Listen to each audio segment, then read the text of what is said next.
Have you ever bought things you could not really afford just to look successful? Have you ever felt pressure to prove that everything is going well, even when it is not? Most people never talk about it. Yet some of the biggest financial struggles hide behind the most impressive appearances. Every morning, Ethan walked into the same coffee shop in downtown Chicago. The employees knew his name. Customers greeted him with smiles. Whenever someone stood behind him in line, Ethan often said, "Put their coffee on my tab too." People loved him. Friends called him generous. Coworkers admired him. Social media showed photos of weekend trips, expensive dinners, and smiling group pictures around restaurant tables. From the outside, Ethan looked like a man who had figured life out. Nobody knew what happened after he returned home. Bills covered his kitchen counter. Credit card balances kept growing. Loan payments arrived every month. Collection notices appeared more often than he wanted to admit. Sleep became difficult. Stress followed him everywhere. Still, the next morning, he returned to the coffee shop and paid for someone else's drink. Part of him enjoyed the attention. Another part feared what people would think if he stopped. One rainy Tuesday, Ethan sat alone near the window. His phone buzzed. Another payment reminder. Another bill he could barely cover. Frustrated, he placed the phone face down and stared outside. Near the entrance, an older janitor quietly cleaned the floor. Most customers barely noticed him. For years, the man worked there without drawing attention. As Ethan watched him, the janitor smiled and nodded. "Rough day?" he asked. Ethan laughed softly. "You could say that." Something about the man's calm expression made Ethan open up. Within minutes, he shared more than he intended. The debt, the pressure, the constant need to appear successful. The janitor listened carefully. When Ethan finished, silence filled the room.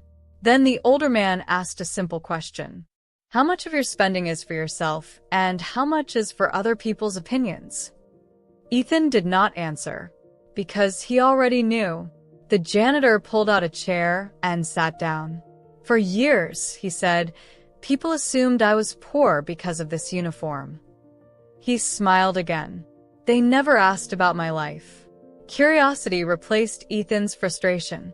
The janitor continued. "I own my home. No mortgage. My car is paid off. No loans. No credit card balances. No payments keeping me awake at night." Ethan stared at him. The man cleaning floors was financially freer than many executives he knew. Then came the sentence Ethan never forgot. Being wealthy is not always about how much money comes in. Sometimes it is about how little money is owed. The words landed heavily. For the first time, Ethan realized he had spent years purchasing an image instead of building security. People admired his lifestyle. Meanwhile, debt quietly controlled his decisions. That afternoon, he made a choice. The weekend trips became less frequent. The unnecessary spending slowed down. Several subscriptions disappeared. Extra income went toward paying down debt. Months passed. Progress felt slow. Some friends noticed the changes. A few even questioned them. Surprisingly, Ethan stopped caring. Peace began replacing anxiety. Sleep improved. Stress faded. Financial freedom no longer looked like luxury cars or expensive dinners. It looked like fewer obligations. It looked like breathing easier. It looked like ownership of his future. Many people spend years trying to keep up with images they see online. Some buy things they do not need with money they do not have to impress people who are not paying attention. The hidden truth is simple. Real wealth is not measured by appearances.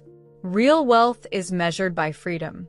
Because the person who owes nobody anything often sleeps far better than the person who spends every day trying to look rich.